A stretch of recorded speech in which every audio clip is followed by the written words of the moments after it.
Hello friends, welcome to study कर। मैं हूं आपका दोस्त प्रभाकर।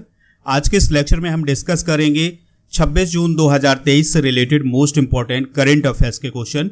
तो आप इस पूरे लेक्चर को बहुत ही ध्यान से लास्ट तक जरूर देखिएगा। चलिए दोस्तों, आज का पहला क्वेश्चन डिस्कस करते हैं। मिस्र के सर्वोच्च सम्मान ऑर्डर ऑफ नाइल से किसे सम्मानित किया गया है? तो प्रधानमंत्री नरेंद्र मोदी जी को ऑर्डर ऑफ नाइल से सम्मानित किया गया है। देखिए दोस्तों, अभी हाल ही में प्रधानमंत्री नरेंद्र मोदी जी अमेरिका की 3 दिन की यात्रा पर गए थे और इस यात्रा के तुरंत बाद वो मिस्र की 2 दिन की यात्रा पर गए हैं। और यह 1997 के बाद किसी भी भारतीय प्रधानमंत्री की पहली मिस्र यात्रा है। यानी 1997 के बाद कोई भी प्रधानमंत्री मिस्र नहीं गया था और अब 2023 में नरेंद्र मोदी जी ने मिस्र की यात्रा की है। तो जो मिस्र के राष्ट्रपति हैं अब्देल फतह अल सीसी, तो उनके द्वारा प्रधानमंत्री मोदी जी को मिस्र के सर्वोच्च राजकीय सम्मान ऑर्डर ऑफ नाइल से सम्मानित किया है। दोस्तों, प्रधानमंत्री मोदी ने कई विशेष स्थानों का दौरा किया हुआ है। जैसे उन्होंने 11वीं सदी की अल हाकिम मस्जिद का दौरा किया है और इस मस्जिद को भारत के बोहरा समुदाय की सहायता से दोबारा बनाया गया है। यानी यह मस्जिद पहले डिस्ट्रॉय हो गई थी, फिर भारत के बोहरा समुदाय की सहायता से इस मस्जिद को दोबारा से बनाया गया है। इसके अलावा प्रधानमंत्री नरेंद्र मोदी ने हेलियोपोलिस स्मारक का भी दौरा किया है और यह स्मारक उन 3799 भारतीय सैनिकों को समर्पित है जिन्होंने इजिप्ट में प्रथम विश्व युद्ध के दौरान अपनी जान गंवाई थी। और दोस्तों, प्रधानमंत्री मोदी इजिप्ट के प्रधानमंत्री मुस्तफा मेडबोली के साथ पिरामिड देखने भी गए थे और आप सभी को पता है कि ये पिरामिड जो है वो दुनिया के 7 अजूबों में शामिल हैं। अब हम बात करते हैं प्रधानमंत्री मोदी को प्राप्त सभी पुरस्कार और सम्मान की। तो 2023 में companion of the order of Fiji से सम्मानित किया है फिजी ने। Companion of the order of लोगोहू से सम्मानित किया है पपुआ न्यू गिनी ने। एबाकल अवार्ड 2023 से सम्मानित किया है रिपब्लिक ऑफ पलाऊ ने।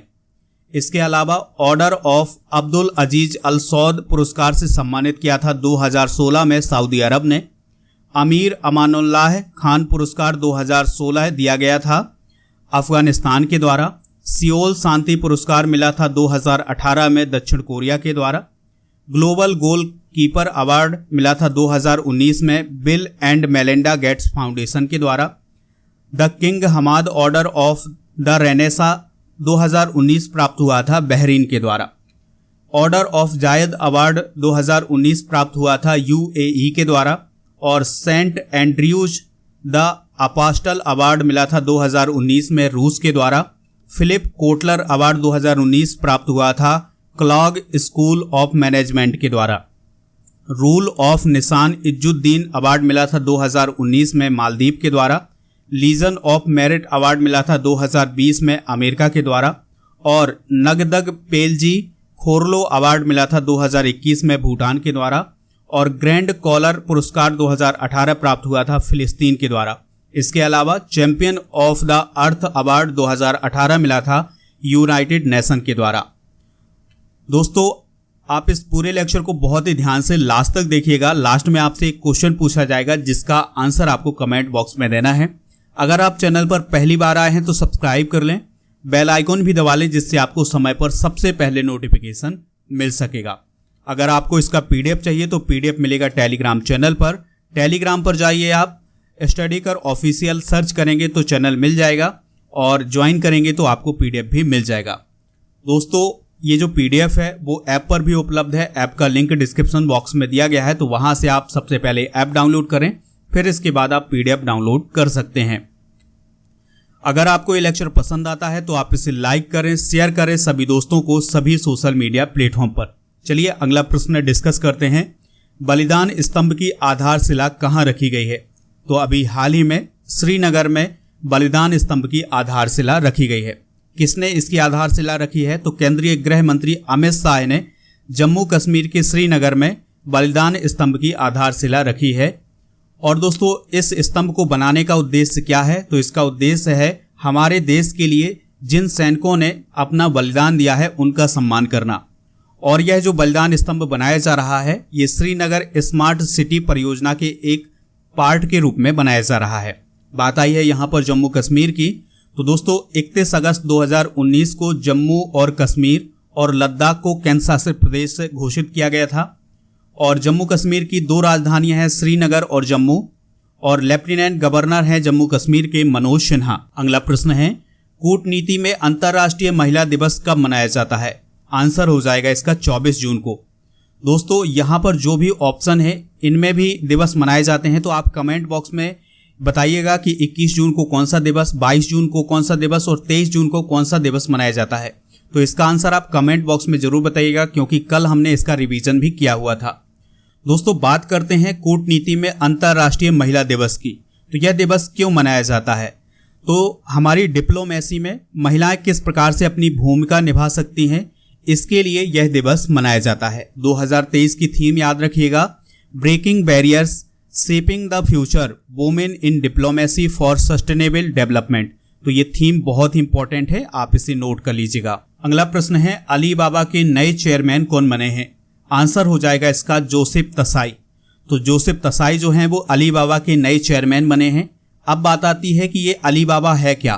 तो दोस्तों जिस प्रकार से आप अमेजॉन यूज करते हैं या फ्लिपकार्ट यूज करते हैं, उसी प्रकार की कंपनी है चाइना में अलीबाबा। तो यह एक चाइना की सबसे बड़ी ई कॉमर्स कंपनी है और 900 मिलियन से अधिक सालाना इसके एक्टिव उपयोगकर्ता हैं। इसकी स्थापना हुई थी 28 जून 1999 को। तो अभी हाल ही में जोसेफ तसाई को इसका चेयरमैन बनाया गया है और इसके सीईओ के रूप में एडी बू को नियुक्त किया गया है। अगला क्वेश्चन है, हाल ही में आर्टेमिस समझौते में कौन सा देश शामिल हुआ है? आंसर हो जाएगा भारत। तो दोस्तों भारत के प्रधानमंत्री नरेंद्र मोदी जी अमेरिका की यात्रा पर गए थे, तो वहीं पर अमेरिका और भारत के बीच आर्टेमिस समझौते पर हस्ताक्षर किए गए हैं। इसके अलावा एक और बात पर सहमति बनी है कि जो नासा है और जो इसरो है वो 2024 में अंतर्राष्ट्रीय अंतरिक्ष स्टेशन के लिए एक संयुक्त मिशन शुरू करेंगे। बात करते हैं आर्टेमिस समझौते की। तो दोस्तों भारत ने इस पर हस्ताक्षर किए हैं और इस समझौते के तहत भारत भविष्य में अमेरिका के चंद्र मिशनों में सहायता करेगा। इसके अलावा जो नासा का जो आर्टेमिस कार्यक्रम है उसके द्वारा जो चंद्रमा की खोज की जा रही है या चंद्रमा की सतह की खोज की जा रही है और नई नई वैज्ञानिक खोजें की जा रही हैं, उसमें भी भारत सहयोग करेगा। आर्टेमिस कार्यक्रम का जो लक्ष्य है वो है मंगल ग्रह और अन्य ग्रहों और खगोलीय पिंडों पर अपने पहले अंतरिक्ष यात्रियों को उतारना। तो ये बहुत ही बड़ा मिशन है नासा का आर्टेमिस मिशन, जिसके तहत वो मंगल तक भी पहुंचना चाहता है, अन्य ग्रहों तक भी पहुंचना चाहता है, चंद्रमा की खोज भी करना चाहता है। तो इसी में सहायता करेगा भारत। बात करते हैं नासा की।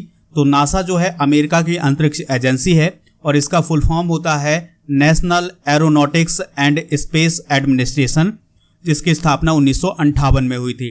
बात करें इसरो की, तो इसरो जो है वो भारत की स्पेस एजेंसी है और इसका फुल फॉर्म है इंडियन स्पेस रिसर्च ऑर्गेनाइजेशन और इसकी स्थापना हुई थी 1969 में। अगला प्रश्न है, हिंदी भाषा का बाल साहित्य पुरस्कार 2023 किसे दिया गया है?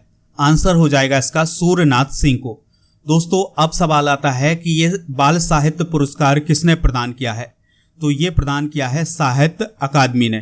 तो साहित्य अकादमी के द्वारा हर साल साहित्य अकादमी पुरस्कार भी दिए जाते हैं, बाल साहित्य पुरस्कार भी दिए जाते हैं और युवा साहित्य पुरस्कार भी दिए जाते हैं। ठीक है, तो अगर हम बाल साहित्य पुरस्कार की बात करें तो ये हिंदी में दिया गया है सूर्यनाथ सिंह को। और ये बाल साहित्य पुरस्कार किसे प्रदान किया जाता है? तो यह उन लेखकों को प्रदान किया जाता है जिन्होंने बच्चों के लिए साहित्य लिखा हो। ठीक है, तो 2023 का जो बाल साहित्य पुरस्कार है वो दिया गया है हिंदी का सूर्यनाथ सिंह को। और दोस्तों एक पॉइंट और याद रखिएगा कि इस साल यानी 2023 में बाल साहित्य पुरस्कार 22 भाषाओं में दिया गया है, यानी 22 लोगों को बाल साहित्य पुरस्कार दिया गया है। और युवा साहित्य पुरस्कार की बात करें तो यह 20 लोगों को दिया गया है। सूर्यनाथ सिंह को कोटुक ऐप रचना के लिए हिंदी का बाल साहित्य पुरस्कार दिया गया है और ये जो पुरस्कार विजेता है इन्हें ताम्र फलक दिया जाएगा और 50,000 रुपए की राशि भी प्रदान की जाएगी। दोस्तों इस साल यानी 2023 में कश्मीरी भाषा का बाल साहित्य पुरस्कार प्रदान नहीं किया गया है और जो मणिपुरी भाषा का बाल साहित्य पुरस्कार है ये आने वाले दिनों में घोषित कर दिया जाएगा।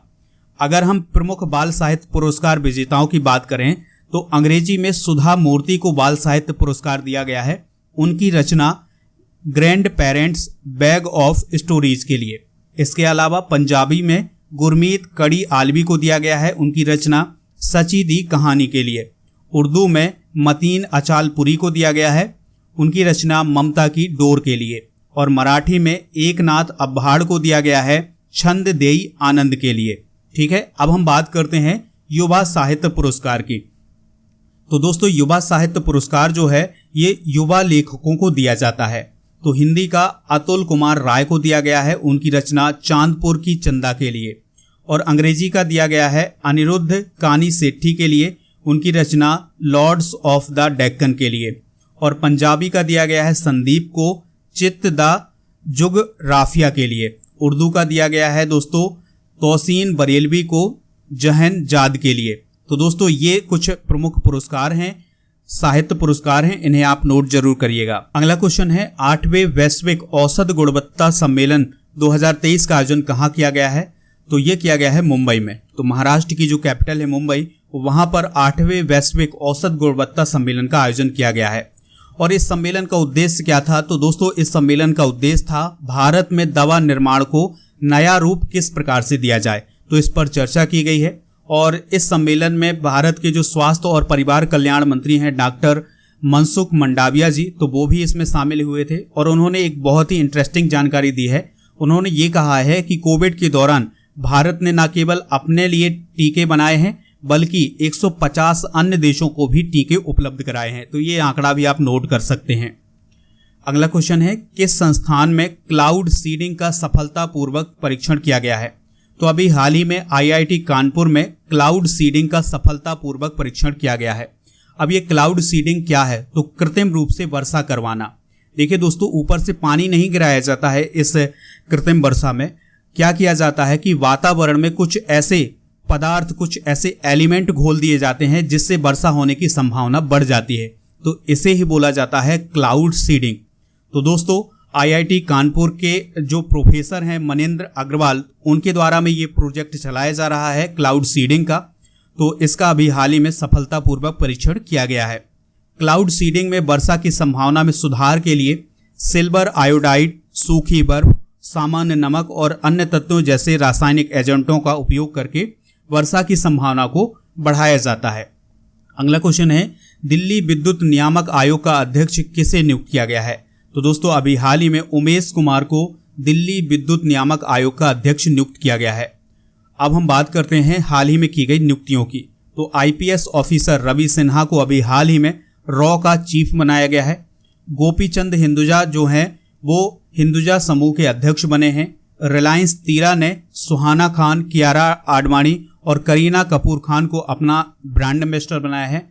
एप्सन इंडिया के द्वारा रश्मिका मंधाना को अपना ब्रांड एम्बेसडर बनाया गया है। और अमित अग्रवाल जो हैं वो UIDAI के CEO बने हैं। अगला क्वेश्चन है किस कंपनी को 2023-24 का सबसे पसंदीदा कार्यस्थल का खिताब मिला है? तो ये मिला है NTPC को। किसे दोस्तों? NTPC को। तो इंडिया टुडे और बिजनेस स्टैंडर्ड्स के सहयोग से इस पुरस्कार को प्रदान किया गया है। बात करते हैं NTPC की। तो दोस्तों इसको बोला जाता है national thermal power cooperation limited और यह भारत की सबसे बड़ी बिजली उत्पादन कंपनी है। यह विद्युत मंत्रालय के स्वामित्व में काम करती है। इसकी स्थापना 1975 में हुई थी और गुरदीप सिंह इसके वर्तमान अध्यक्ष और MD हैं। चलिए दोस्तों अब हम कल के करंट अफेयर्स को रिवाइज करते हैं, फिर इसके बाद जनरल नॉलेज के पिटारे को डिस्कस करेंगे। लास्ट में पूछेंगे आपसे एक क्वेश्चन जिसका आंसर आपको कमेंट बॉक्स में देना है। कल का पहला क्वेश्चन था टाइटैनिक जहाज का मलबा देखने के लिए गई पनडुब्बी का नाम क्या है जो कि दुर्घटनाग्रस्त हो गई है? टाइटन नाम है उसका। अंतर्राष्ट्रीय ओलंपिक दिवस कब मनाया जाता है? 23 जून को। केंद्र सरकार ने ट्रकों में AC को किस वर्ष से अनिवार्य करने की घोषणा की है? 2025 से। 200 अंतर्राष्ट्रीय मुकाबला खेलने वाले इतिहास के पहले फुटबॉल खिलाड़ी कौन बने हैं? Cristiano Ronaldo. Medha rail coach factory का उद्घाटन कहाँ किया गया है? तेलंगाना में। किस देश के युद्धपोतों में हाइपरसोनिक जिरकॉन मिसाइल तैनात की जाएगी? रूस के। भारत इन पेरिस अभियान की शुरुआत किसने की है? अनुराग ठाकुर ने। भारत के वित्त मंत्री नामक पुस्तक किसके द्वारा लिखी गई है? AK भट्टाचार्य के द्वारा। तेज बाइक रेस MotoGP 2023 का पहला टिकट किसने जारी किया है? योगी आदित्यनाथ ने। भारत ने नैनो यूरिया किस देश को निर्यात करना शुरू किया है? अमेरिका को। तो ये थे कल के करंट अफेयर्स के क्वेश्चन। चलिए दोस्तों, आज के जनरल नॉलेज के पिटारे में हम डिस्कस करते हैं भारत के प्रमुख लोक नृत्य। जैसे राजस्थान का लोक नृत्य है घूमर, झारखंड का पाइका और छऊ, पश्चिम बंगाल का जात्रा कीर्तन, हरियाणा का धमाल और कर्नाटक का यक्षगान, जम्मू कश्मीर का राउफ, नागालैंड का रंगमा और गुजरात का गरबा और डांडिया। तो ये है दोस्तों भारत के प्रमुख लोक नृत्य। दोस्तों बात करते हैं कल के करंट अफेयर्स में पूछे गए क्वेश्चन की। तो कल का जो करंट अफेयर्स में क्वेश्चन पूछा गया था कि ओलंपिक डे कब मनाया जाता है, तो 23 जून को मनाया जाता है। तो सभी ने इसका आंसर दिया है 23 जून। तो दोस्तों यहाँ पर सभी के कमेंट रखना तो संभव नहीं है, कुछ कमेंट यहाँ पर रखे गए हैं। तो जिनकी कमेंट नहीं रखे गए हैं वो ये ना सोचें कि हमारा कमेंट क्यों नहीं रखा गया है, क्या कुछ खास लोगों के रखे गए हैं। नहीं, ऐसा नहीं है। जिन लोगों के कमेंट सामने आ गए हैं उनके रख दिए गए हैं। बाकी जो है सभी ने इसके आंसर बहुत ही अच्छे तरीके से दिए हैं। तो दोस्तों आज का प्रश्न है आपके सामने, इसका आंसर आपको कमेंट बॉक्स में देना है। मिस्र के सर्वोच्च सम्मान ऑर्डर ऑफ नाइल से किसे सम्मानित किया गया है? जो भी इसका राइट आंसर हो कमेंट बॉक्स में जरूर बताइएगा। हमें इंतजार रहेगा आपके आंसर का। जय हिंद, वंदे मातरम।